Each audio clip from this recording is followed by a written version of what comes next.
혹시 이런 말씀 들어보신 적 있나요? 당뇨는 단 것 많이 먹어서 생긴 거야. 고지혈증은 기름진 음식 때문이야. 갑상선은 스트레스 때문이야. 아마 대부분의 분들이 이런 식으로 알고 계실 겁니다. 하지만 오늘 제가 여러분께 전하고 싶은 중요한 사실이 있습니다. 당뇨, 고지혈증, 갑상선 질환 모두 호르몬이 만드는 병이라는 사실 알고 계셨나요? 만약 지금까지 나는 관리를 잘못했나 보다, 의지력이 부족한가 보다라고 생각하셨다면 오늘 이 시간이 여러분의 생각을 완전히 바꿔놓을 것입니다. 30분 후 여러분은 왜 열심히 식단 관리를 해도 혈당이 떨어지지 않는지, 왜 기름진 음식을 피해도 콜레스테롤이 높은지, 왜 갑자기 몸이 무겁고 피곤해지는지 완전히 이해하게 될 것입니다. 우리 사회에는 대사질환에 대한 큰 오해가 있습니다. 음식만 잘 먹고 운동만 하면 된다는 생각 말입니다. 물론 생활습관도 중요합니다. 하지만 그것만으로는 설명할 수 없는 일들이 너무 많습니다. 혹시 이런 경험 있으신가요? 똑같이 밥을 먹었는데 어떤 날은 혈당이 200이 넘고 어떤 날은 130 정도로 나옵니다. 기름진 음식을 전혀 먹지 않는데도 콜레스테롤 수치가 계속 높습니다. 평소와 다르지 않은 생활을 했는데 갑자기 몸이 붓고 무기력해집니다. 이런 현상들을 단순히 관리를 잘못했다고 설명할 수 있을까요? 아닙니다. 이 모든 것의 진짜 원인은 호르몬 불균형에 있습니다. 대사질환은 곧 호르몬 질환입니다. 이것이 오늘 제가 여러분께 전하고 싶은 가장 중요한 메시지입니다. 먼저 당뇨병부터 살펴보겠습니다. 대부분 사람들은 당뇨병 하면 인슐린만 생각합니다. 인슐린이 부족해서 생기는 병, 인슐린만 잘 맞으면 되는 병이라고 생각하죠. 하지만 놀라운 사실이 있습니다. 우리 몸에는 혈당을 올리는 호르몬이 8가지 이상 존재합니다. 글루카곤, 성장 호르몬, 코르티솔, 아드레날린, 갑상선 호르몬, 글루코코르티코이드. 이 모든 호르몬들이 혈당을 올리는 역할을 합니다. 반면 혈당을 내리는 호르몬은 인슐린 단 하나뿐입니다. 이것을 비유로 설명해 보겠습니다. 혈당 조절은 마치 시소와 같습니다. 한쪽에는 인슐린 혼자 앉아 있고 다른 쪽에는 8명의 호르몬들이 앉아 있습니다. 평상시에는 이 시소가 균형을 이루고 있습니다. 하지만 스트레스를 받거나 잠을 못 자거나 감정적으로 힘들어지면 어떻게 될까요? 혈당을 올리는 8개의 호르몬들이 모두 힘을 합쳐서 시소를 한쪽으로 기울입니다. 아무리 인슐린이 열심히 일해도 8대1의 싸움에서는 이길 수 없습니다. 이것이 바로 어제 라면을 먹어서 당뇨가 나빠졌다는 말이 틀린 이유입니다. 라면 때문이 아니라 호르몬 불균형 때문입니다. 실제로 진료실에서 이런 대화를 자주 듣습니다. 선생님, 어제 라면 하나 먹었는데 혈당이 250까지 올랐어요. 제가 관리를 잘못한 건가요? 이런 질문을 받으면 저는 이렇게 답합니다. 라면 때문이 아닙니다. 어제 스트레스를 많이 받으셨거나 잠을 못 주무셨거나 감정적으로 힘드신 일이 있으셨을 겁니다. 그 때문에 스트레스 호르몬들이 혈당을 올린 것입니다. 실제로 물어보면 대부분 그런 일들이 있었다고 하십니다. 당뇨병 환자분들이 자주 하시는 질문이 있습니다. 선생님, 저는 정말 열심히 관리하는데 왜 혈당이 안 떨어질까요? 제 옆자리 환자는 아무렇게나 먹는 것 같은데 혈당이 더 좋아요. 불공평하지 않나요? 이런 질문을 받을 때마다 마음이 아픕니다. 환자분들이 자신을 탓하고 계시거든요. 하지만 이는 개인의 노력 부족 때문이 아닙니다. 호르몬 균형 상태가 다르기 때문입니다. 어떤 분은 스트레스 호르몬이 안정되어 있어서 조금만 노력해도 큰 효과를 봅니다. 하지만 어떤 분은 만성 스트레스 상태라서 아무리 노력해도 개선이 어렵습니다. 그렇다면 또 다른 중요한 개념을 설명해 드리겠습니다. 바로 당독소입니다. 당독소의 정식 명칭은 AGSADVANCD-GLYCATION and 프로덕츠입니다. 쉽게 말해서 혈당이 단백질과 결합해서 만들어지는 독성 물질입니다. 당독소는 마치 몸속의 녹과 같은 존재입니다. 한번 만들어지면 쉽게 사라지지 않고 혈관과 장기에 축적되어 각종 합병증을 유발합니다. 여기서 흥미로운 사실이 있습니다. 같은 당뇨병 환자라도 당독소 생성 속도가 다르다는 것입니다. 어떤 분은 혈당 관리를 철저히 하는데도 합병증이 빨리 오고 어떤 분은 혈당이 높은데도 합병증이 거의 없습니다. 이 차이가 바로 당독소 생성과 제거 능력의 차이입니다. 당독소 생성을 촉진하는 주요 인자들이 있습니다. 첫째, 만성 염증입니다. 몸속에 염증이 있으면 당독소가 더 빨리 만들어집니다. 둘째, 산화 스트레스입니다. 활성산소가 많으면 당독소 생성이 가속화됩니다. 셋째, 혈관 손상입니다. 혈관벽이 손상되면 그곳에 당독소가 더 쉽게 쌓입니다. 넷째, 면역 기능 저하입니다. 면역력이 떨어지면 당독소 제거 능력도 함께 떨어집니다. 그런데 이 모든 것들이 결국 호르몬 불균형과 연결됩니다. 만성 염증은 스트레스 호르몬인 코르티솔과 관련이 있습니다. 산화 스트레스는 항산화 호르몬인 멜라토닌 부족과 관련이 있습니다. 혈관 손상은 성장 호르몬 부족과 관련이 있고 면역 기능 저하는 갑상선 호르몬 부족과 관련이 있습니다. 따라서 당뇨 관리의 진짜 열쇠는 혈당 수치가 아니라 호르몬 균형과 당독소 관리입니다. 혈당만 낮춘다고 해서 당뇨병이 완치되는 것이 아닙니다. 호르몬 균형을 맞춰야 근본적인 치료가 가능합니다. 다음으로 갑상선 질환을 살펴보겠습니다. 갑상선 질환은 특히 여성에게 발병률이 높습니다. 남성보다 5-8배 정도 많이 발생하죠. 왜 그럴까요? 이유는 여성 호르몬과 갑상선 호르몬의 구조적 유사성 때문입니다. 에스트로겐과 갑상선 호르몬은 비슷한 수용체를 사용하기 때문에 서로 영향을 주고받습니다. 생리주기, 임신, 출산, 갱년기 등 여성 호르몬이 변화하는 시기에 갑상선 질환이 많이 발생하는 이유가 여기에 있습니다. 갑상선 질환은 크게 두 가지로 나뉩니다. 첫째, 갑상선 기능 항진증입니다. 갑상선 호르몬이 과도하게 분비되는 상태죠. 기능 항진증의 주요 증상들을 살펴보겠습니다. 불안하고 초조해집니다. 마음이 편하지 않고 항상 뭔가에 쫓기는 느낌입니다. 열감과 다한 증상이 나타납니다. 다른 사람들은 시원하다고 하는데 혼자 덥고 땀이 많이 납니다. 설사를 자주 합니다. 소화가 너무 빨라져서 음식이 제대로 흡수되지 않습니다. 체중이 급격히 감소합니다. 많이 먹는데도 살이 빠집니다. 심장이 빨리 뛰고 불규칙해집니다. 가슴이 두근거리는 증상이 지속됩니다. 손이 떨립니다. 특히 세밀한 작업을 할 때 떨림이 심해집니다. 눈이 돌출되기도 합니다. 심한 경우 안구가 앞으로 나오는 증상이 나타납니다. 둘째, 갑상선 기능 저하증입니다. 갑상선 호르몬이 부족한 상태죠. 기능 저하증의 주요 증상들을 살펴보겠습니다. 극심한 피로감이 지속됩니다. 충분히 쉬어도 피곤하고 아침에 일어나기 힘듭니다. 우울감과 무기력감이 나타납니다. 의욕이 없어지고 모든 것이 귀찮아집니다. 변비가 심해집니다. 장 운동이 느려져서 배변이 어려워집니다. 부종이 생깁니다. 특히 얼굴과 손발이 붓습니다. 섬액이 나타납니다. 심장박동이 느려집니다. 체중이 증가합니다. 적게 먹는데도 살이 찝니다. 추위를 많이 탑니다. 다른 사람들은 따뜻하다고 하는데 혼자 춥습니다. 기억력이 떨어지고 집중력이 감소합니다. 머리카락이 많이 빠지고 거칠어집니다. 피부가 건조해지고 각질이 많이 생깁니다. 특히 주의해야 할 것은 불연성 갑상선 기능 저하증입니다. 혈액 검사에서는 정상 범위로 나오지만 실제로는 갑상선 기능이 떨어진 상태입니다. 이런 경우 진단이 늦어져서 증상이 오래 지속되는 경우가 많습니다. TSH 갑상선 자극 호르몬 수치가 2.5-4.0 사이에 있으면서 갑상선 기능 저하 증상이 있다면 불연성 저하증을 의심해봐야 합니다. 또한 하시모토 갑상선염도 흔한 질환입니다. 자가면역 질환의 일종으로 우리 몸의 면역 시스템이 갑상선을 공격하는 병입니다.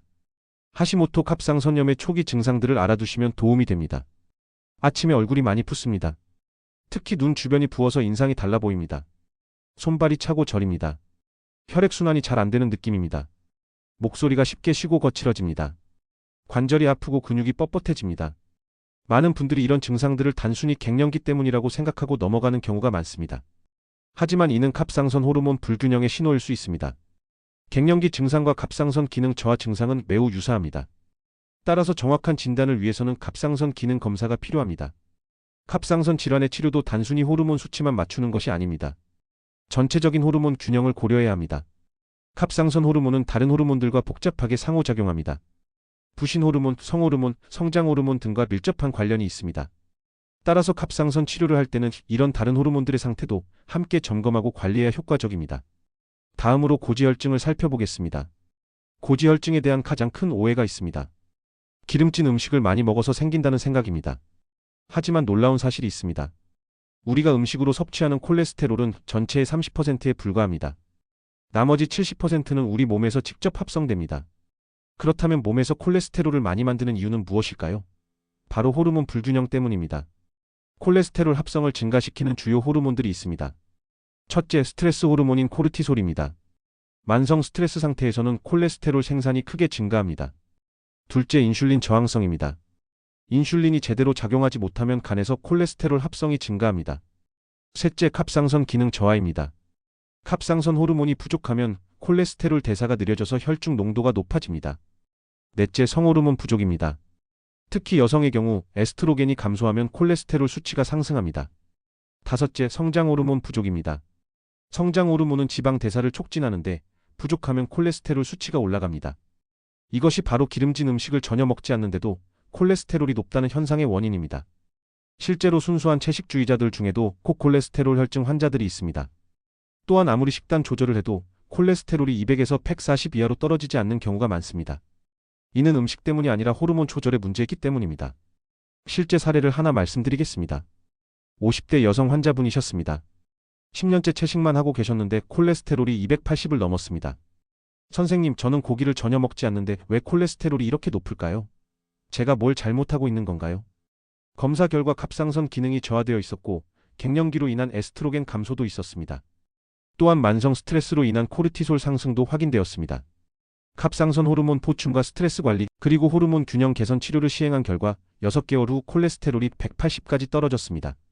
식단은 전혀 바꾸지 않았는데도 말입니다. 고지혈증은 음식 문제가 아니라 호르몬 조절 문제입니다. 이것을 이해해야 효과적인 치료가 가능합니다.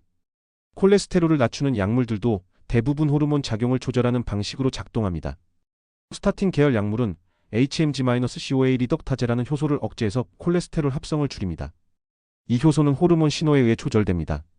따라서 고지혈증 치료도 단순히 약물에만 의존할 것이 아니라 근본적인 호르몬 불균형을 해결해야 합니다. 이제 대사 질환들의 공통점을 살펴보겠습니다. 당뇨병, 갑상선 질환, 고지혈증. 이 모든 질환들의 뿌리에는 호르몬 균형 불안정이 있습니다. 이들은 서로 독립적인 질환이 아닙니다. 하나가 생기면 다른 것들도 함께 생기는 경우가 많습니다. 당뇨병 환자는 갑상선 질환과 고지혈증을 동반하는 경우가 많습니다. 갑상선 기능 저하증 환자는 당뇨병과 고지혈증 위험이 높습니다. 고지혈증 환자는 당뇨병과 갑상선 질환을 함께 갖고 있는 경우가 많습니다. 이는 우연의 일치가 아닙니다. 모든 대사 과정이 호르몬에 의해 조절되기 때문입니다. 호르몬들은 서로 복잡한 네트워크를 형성하고 있습니다. 하나의 호르몬에 문제가 생기면 다른 호르몬들도 연쇄적으로 영향을 받습니다. 예를 들어 스트레스로 인해 코르티솔이 높아지면 인슐린 저항성이 증가해서 당뇨병 위험이 높아집니다. 갑상선 호르몬 분비가 억제됩니다. 콜레스테롤 합성이 증가합니다. 성호르몬 분비가 감소합니다. 이렇게 하나의 문제가 여러 질환으로 이어지는 것입니다. 따라서 대사질환의 치료는 단순한 생활습관 교정이 아니라 호르몬 중심의 종합 관리가 필요합니다. 스트레스 관리, 수면 최적화, 적절한 운동, 올바른 음식 선택. 이 모든 것들이 호르몬과 직결됩니다. 스트레스를 관리하면 코르티솔 수치가 안정됩니다. 충분한 수면을 취하면 성장 호르몬과 멜라토닌이 제대로 분비됩니다. 적절한 운동을 하면 인슐린 감수성이 개선됩니다. 올바른 음식을 선택하면 혈당 변동폭이 줄어듭니다. 실제 환자 사례를 통해 설명해 드리겠습니다. 55세 남성 환자분이 계셨습니다. 당뇨병, 고지혈증, 갑상선 기능 저하증을 모두 갖고 계셨죠. 처음 오셨을 때 이렇게 말씀하셨습니다. 선생님, 저는 정말 열심히 관리하고 있어요. 밥도 적게 먹고 운동도 매일 하고 금연도 했습니다. 그런데 왜 병이 하나씩 늘어날까요? 제가 뭘 잘못하고 있는 건가요? 자세히 문진해보니 이분은 극도의 스트레스 상황에 있으셨습니다. 회사에서 구조조정이 진행 중이었고 자녀 교육비 부담도 컸으며 부모님 병수발까지 하고 계셨습니다. 수면도 하루 4-5시간밖에 못 주무시고 식사도 불규칙했으며 운동도 스트레스를 풀겠다고 과도하게 하고 계셨습니다. 혈액 검사 결과 코르티솔 수치가 정상 범위의 상한선을 훨씬 넘었습니다. 갑상선 기능도 경계선상에 있었고 염증 수치도 높았습니다. 저는 이분께 이렇게 설명드렸습니다. 지금 3가지 병이 따로 생긴 게 아닙니다. 모두 호르몬 불균형이라는 하나의 뿌리에서 나온 것입니다. 아무리 개별적으로 관리해도 근본 원인을 해결하지 않으면 소용없습니다. 그 후 6개월간 호르몬 중심의 치료를 진행했습니다. 스트레스 관리를 위해 명상과 요가를 시작하셨습니다. 수면의 질을 개선하기 위해 수면 환경을 바꾸고 수면 루틴을 만들었습니다. 운동 강도를 조절해서 과도한 스트레스를 피했습니다. 항염식품을 늘리고 혈당 안정에 도움이 되는 식단으로 바꿨습니다. 또한 갑상선 기능 개선을 위한 영양 보충과 푸신 기능 회복을 위한 치료도 병행했습니다. 결과는 놀라웠습니다. 6개월 후 공복 혈당이 160에서 110으로 당화 혈색소가 8.2에서 6.5로 떨어졌습니다. 콜레스테롤도 280에서 190으로 개선되었고 갑상선 기능도 정상화되었습니다. 더 중요한 것은 환자분의 전반적인 컨디션이 좋아졌다는 것입니다. 피로감이 줄어들고 기분이 안정되었으며 의욕도 생겼습니다. 이분은 이렇게 말씀하셨습니다. 이제야 알겠습니다. 제가 잘못 관리한 게 아니라 방법을 잘못 알고 있었네요. 호르몬을 관리해야만 진짜 치료가 되는군요. 또 다른 사례를 말씀드리겠습니다. 60대 여성 환자분이셨습니다. 몇 년 전부터 갑자기 살이 찌기 시작했고 피로감과 우울감이 심해져서 오셨습니다. 선생님, 저는 예전과 똑같이 먹는데 자꾸 살이 쪄요. 그리고 아무 이유 없이 우울하고 의욕이 없어요. 이게 갱년기 때문인가요? 혈액 검사 결과 갑상선 기능이 경계선상에 있었고 갑상선 자가항체 수치가 높았습니다. 하시모토 갑상선염 초기 단계였습니다. 많은 병원에서는 이 정도 수치면 정상이라고 진단하고 경과 관찰만 합니다.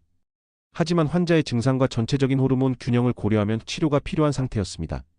갑상선 호르몬 보충 치료와 함께 면역 균형을 맞추는 치료를 병행했습니다. 또한 부신 기능을 회복하고 장 건강을 개선하는 프로그램도 함께 진행했습니다. 6개월 후 환자분의 변화는 극적이었습니다.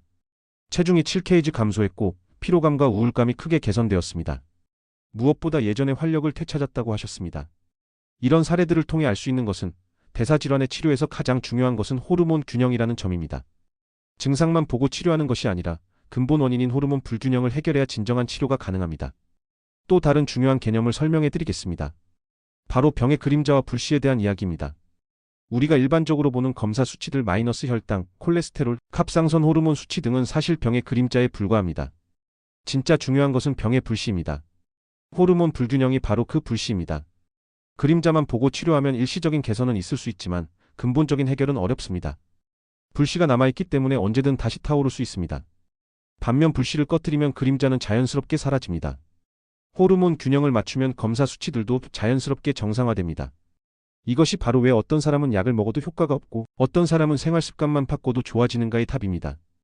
호르몬 균형이 맞는 사람은 작은 변화만으로도 큰 효과를 얻습니다.